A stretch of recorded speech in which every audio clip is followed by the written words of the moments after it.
October 11th, 2022, McDowell County, West Virginia. The air smelled of coal dust and decaying leaves.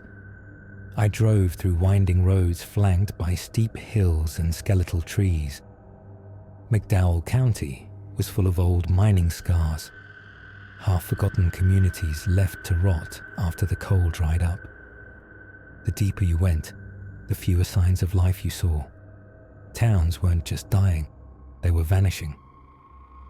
I stopped at a gas station near Bramwell. The clerk, a woman in her 20s with tired eyes, stiffened when I asked about Baird's Hollow. "That's not a place anymore," she said flatly. "People used to live there. Now they don't. Let it lie." Then she turned away, as if the conversation had never happened. I found the road about 2 hours later, a narrow, crumbling path barely visible through the undergrowth. My GPS went blank. My phone lost signal.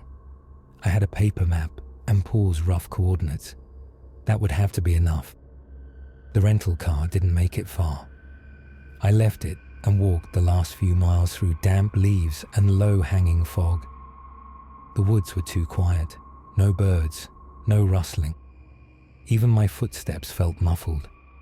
Then I saw the sign, half swallowed by moss and nailed to a crooked tree. Baird's Hollow, Est. 1893. My heart thudded in my chest. It was real, or had been. The town that wasn't. There were no houses left, just their ghosts. Foundations overtaken by vines, rusted chimneys rising from earth like tombstones. I passed an old swing set, half sunk in mud, its chains creaking gently, though there was no wind. Then I found the schoolhouse. It was leaning badly, but still upright. A small wooden structure with shattered windows and a roof caved in on one side. Inside, dust blanketed the floor.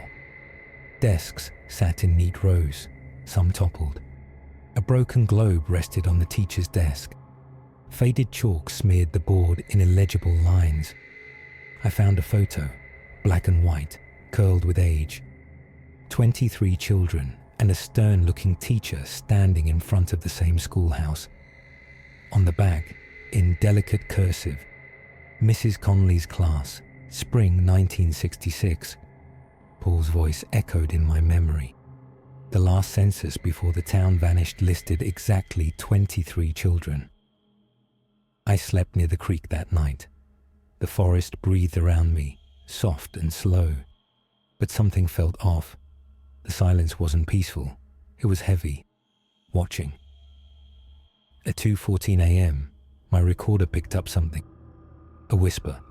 I didn't hear it live, only during playback the next morning. He's still out here. Day 2. The church. The second day, I found the church. Half collapsed, its steeple broken and lying across the forest floor. Ivy strangled the altar. Pews were split and scattered. It was a skeleton of faith. Behind the altar, buried in a pile of rotting hymnals, I found a journal wrapped in cloth, property of Reverend Elias Hart. The entries began in 1990. They started normally. Weather reports, sermons, mentions of dwindling attendance. But by mid-1991, they changed.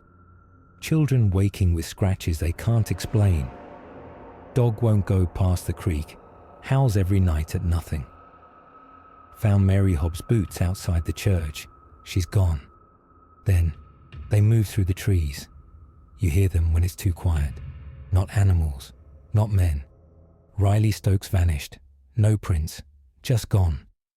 If I vanish, burn this place. The final entry was a single line. They only come when you're alone. Night 3, breathing. That night, I stayed near the schoolhouse. I don't know why. Maybe it felt like the most familiar place. But I couldn't sleep. The air had changed, thicker, colder. At 3:07 a.m., I heard it, breathing. Slow, wet, deliberate breathing just outside the broken wall. I held my own breath and sat perfectly still, heart pounding. Then, whispering. Not words, just sound, like breath trying to form meaning. I shined my flashlight through the crack in the wall. Nothing. But when I turned off the recorder the next morning, it had picked up a voice. Faint, almost childlike. Stay. The disappearance of Paul Kendrick.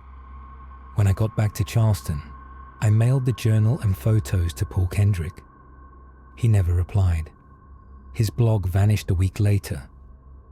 His phone number was disconnected.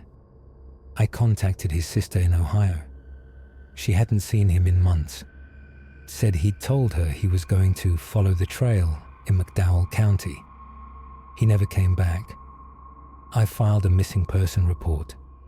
3 weeks later, I received a package with no return address. Inside, the photo from the schoolhouse, now reprinted on glossy paper. One of the children had been scratched out violently. Behind the group, in the forest, a shape stood between the trees. Too tall, too narrow, too still. The caption beneath had been rewritten. 23 students. One still watching. Epilogue. Don't listen. I submitted my story to several publications. None would run it. One editor said, "We can't verify the town existed. Your photos could be from anywhere." When I tried to return to Baird's Hollow months later, I couldn't find the road. Trees had grown over the path.